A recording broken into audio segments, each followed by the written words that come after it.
welcome back to Argus Hamilton's Comedy Store tonight. We just had Don Barris, and it's a real pleasure to introduce our next guy who sort of succeeded when I retired from stud work here at the Comedy Store. And he is a brilliant young comedian who started out doing clubs all over the country. He worked with us here on the show and then took off to be a movie star with Quentin Tarantino on Once Upon a Time in Hollywood and got edited out of it. And he's going to talk about that thrill right now. Yeah. Dan Madonia, ladies and gentlemen. Hey, everybody. Fuck machine Madonia. It's true. That's in my rider. It's fuck machine Madonia. How are you doing, man? Good. How are you doing? Where you been, man? I've been everywhere lately. I've been headlining on the Brewery Winery Comedy Tour. So I've been literally in the middle of nowhere, all over America. What's breweries, nowhere like, wineries. man? Nowhere? Yeah. It's got bad weed. Bring your own if you're going nowhere. So everywhere it's legal now, it's just ditch weed. Yeah, it's like, it's interesting. Like I used to go on the road and I talk about smoking weed, and they'd be like, "Oh, you got to smoke this." And now I've been going to like the middle of nowhere, and they're like, "Do you have any?" It pops like popcorn. Yeah, they're super excited. The old seeds and stems. I remember that. Golly. Yeah. So, how many minutes do you do on the road? I've been doing an hour every show. Really? Yeah, yep. Man. Kicking ass, right? Yeah, absolutely. Oh, wow. So, are you able to bring your own openers and middles with That you? is what I do. I bring every single show. I've got my own show. And Yeah. I've got my own opener and own host, and we're performing Is for anyone here from Hicks the in store we know? Arkansas. And yeah, all the time I bring people. Benji Aflalo features for me all the time. He's like my best friend and road mate all the time. Yeah. Like, yeah, that's my main guy. Yeah. My main go-to. Yeah, he's terrific. Yeah. That's why he hasn't been in the main room. Is that him texting you? Huh? Let's just get this out of the way right now. Jeez. So one thing I've learned to do. It's Tinder, is guys. Check that shit out. You know, Damn, dude. never turned 40. Somebody just had a hot debate tweet go viral right now. Come on, talk about working with Tarantino. That was you left us to go do that movie. I did. I left this show to go work To go get edited. We loved you. Yeah, I got to work on Once Upon a Time in Hollywood. Really awesome. I got to work at the Playboy Mansion, work with Quentin Tarantino. Spent a week filming at the Playboy Mansion overnight. Got to I had a blast. Now, had it already been sold? The mansion, had it already been sold when you all shot there? From what I had heard while we were there, that was the last thing that was going to be filmed at the mansion. Okay. That was the. So you didn't go near the grotto, did you? I was near everything. The animals are still there. Like there's like the zoo. There's the white peacock, the albino peacock is still there. Like it was crazy. And his son's moved across the street with his mother or something. I have no idea. I don't follow. It's on my jogging route. I follow the girls more. Yeah, his mother, their mother was a knockout, Kimberly. So tell me about what was your scene like? Oh, well, it was supposed to represent 1969 partying. You looked so in 1969, Hollywood. I looked even more 1969 back then too. Yeah. I had the long hair Yeah. and everything, and it's a party scene at the Playboy Mansion, and it's the mamas and the papas and all. Everybody's partying at the Playboy Mansion. People are doing coke. There's fake. They give us all fake weed and stuff like that. I had a million fake joints. I swapped it out for the real stuff. Quentin's on set the whole time smoking the Christoph Waltz pipe from Inglourious Bastards, directing. And while I was on set, it was actually when Burt Reynolds died. Burt Reynolds died while I was on set. And the next day, Quentin came in full Burt Reynolds gear. Like, he was dressed head to toe like Burt Reynolds. Yeah, like it was a really cool experience. Did you have a scene in it with another actress or Well, actor? like it's a Margot Robbie scene. It's Margot Robbie being Sharon Tate, and it's giving the Hollywood vibe scene. And I was at the Hollywood Mansion, and I brought my girlfriend to the premiere. We went to the premiere and watched the movie, and like found out that I was cut out of the movie. Which is a weird thing, because I had to be like, I swear I was at the Playboy Mansion that whole week. I promise, babe. I was doing drugs with the girls at the Playboy Mansion. I wasn't doing anything else. Did you get into the spirit of the Playboy Mansion? That I did. I had a good time. I got in trouble by the prop master. They're like, "Who's smoking real weed over here?" What's going on? Boy. I'm like, I don't know. All I have is this prop stuff. They kept aside one, and then Quentin comes over. He's like, "Are you smoking weed?" I'm like, "I think that's you, man. That's you, dude." But yeah, it was a really good experience, and I got cut out of the movie, but I still got paid. So, yeah, which is fun. So, any other acting gigs you up for? Nothing. No, me and my significant other, we just we filmed a pilot presentation that we're about to start shopping around. And what's it called? It's called Relationship, and Relationship. Yeah. That's with a big exclamation point, and it's definitely like a happy couple. Yeah, it's about the shit you got to go through to make a relationship work in today's modern society. Is this your first serious relationship? No, I've had serious relationships, but I've been the one that's not taking them serious. Yeah. That's the deal. But no, this is the most serious. We're getting married in July. You? Yeah. Wow. Yeah. We've been together for 9 years. It's about time. Well, congratulations. Yeah. Yep. Yeah. Wow.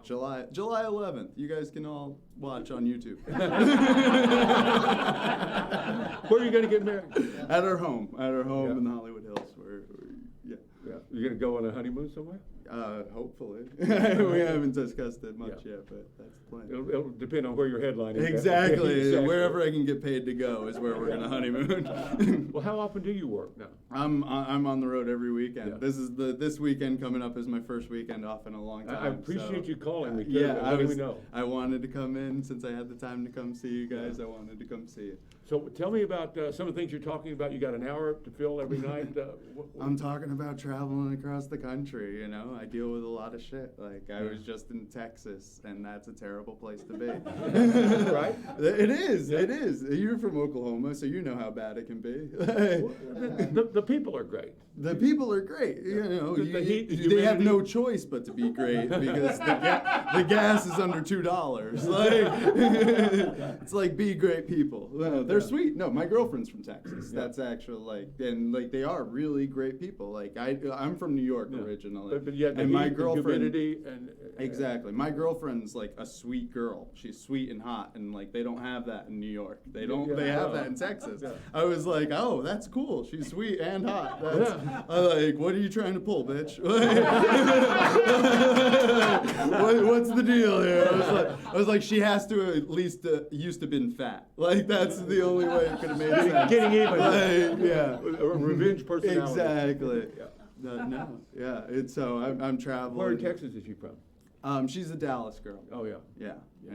Yeah. And I'm traveling everywhere. So I was just in Marble Falls in Maybank, Texas, which is I have no idea. They have a comedy club in Marble? No, I'm doing breweries and wineries. Really? Yeah. I am no clubs. I am doing breweries and wineries. That's interesting. Yeah, it is very interesting. I'm in these big giant. They have auditoriums and meeting rooms? They have big giant brew rooms that they can fit 150 people in. The acoustics must be great. It's awesome. It's beautiful. I'm performing for these people that don't come out to comedy clubs, are experiencing comedy for their first time, and it's really awesome to. That's a fascinating niche. Yeah. So who gave you the idea to go brewery to brewery? The guy that booked me. Oh. He's like, hey, I'll send you on the road. I'll give you the audiences. I was like, all right, let's do it. And it's been working. Well, so is the next step up from that headlining the bigger clubs around? Or do you just like I what don't you're know. doing? I'm making good money not performing at the club. You're the king of the brewery. Yeah, no, I'm having a blast. Like it's work headlining. It's not as fun everyone is like featuring at a club. Like, So you like is it one show a week? I do one show at each location. Yeah. So I'll do a Thursday, Friday, Saturday, Sunday, and then I'm back home. Is on there a lot of Monday. driving in between? Yeah, well, like it depends. I've now got like a master list, and I get to map out my own routes, and I'm going across the country and making my own way. Yeah. Wow.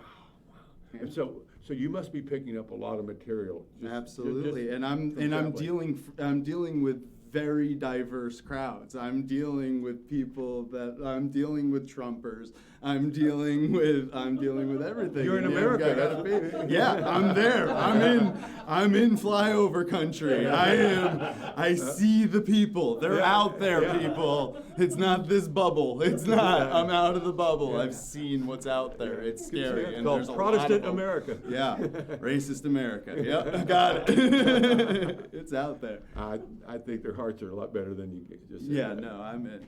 Yeah. I love everybody. Yeah. Well, You got I know $20 to come to the show. I love you. we kid the slave states, but we're joking. Yeah, absolutely. All right. So tell me about tell me about your life, man. You enjoying yourself? You healthy? Yeah, I am. It's great.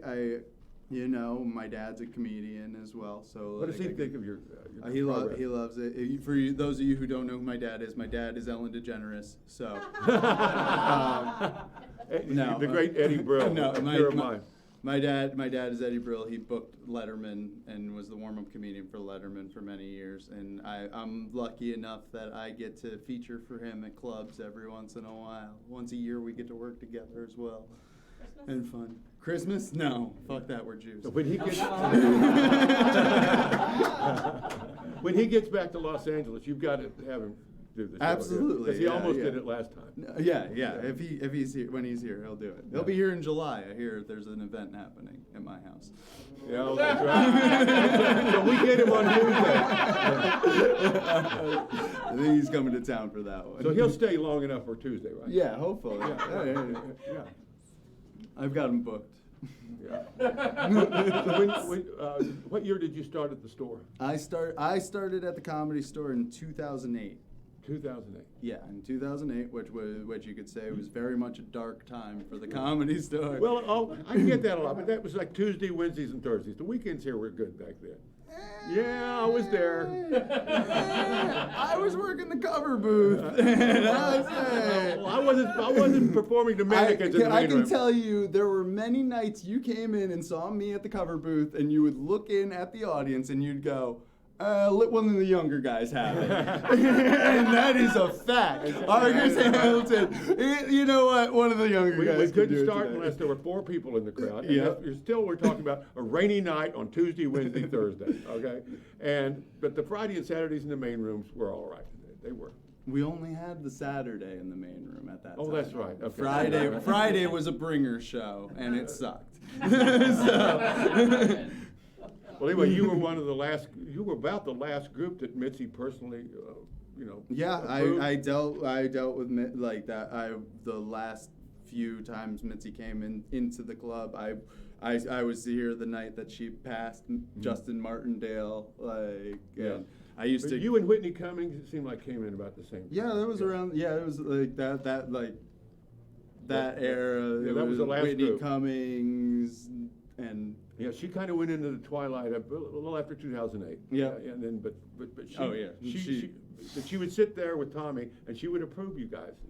Yep. But she always judged first and foremost.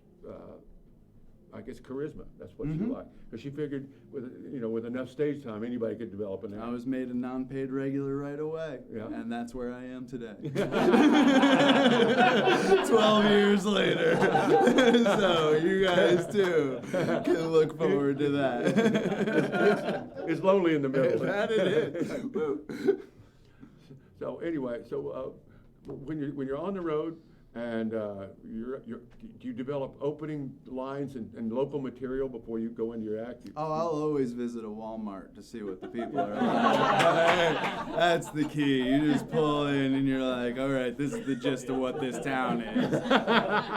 That's how we know what's happening here. Yeah. Go down the Confederate aisle. Yeah, you get, seasonal Confederate flags. Okay. What season is that?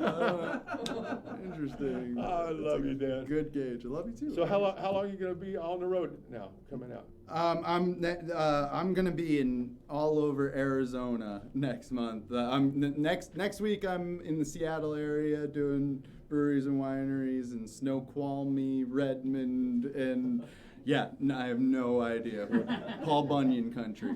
Well, when you get back, say around May or something, let me know you're back in town. Absolutely. We'll hear some more of your travel. Perfect. Give it up for Dan Madonia. Fantastic. Nice to see you, buddy. That was great. We'll be right back. Don't go anywhere. Let's get up here.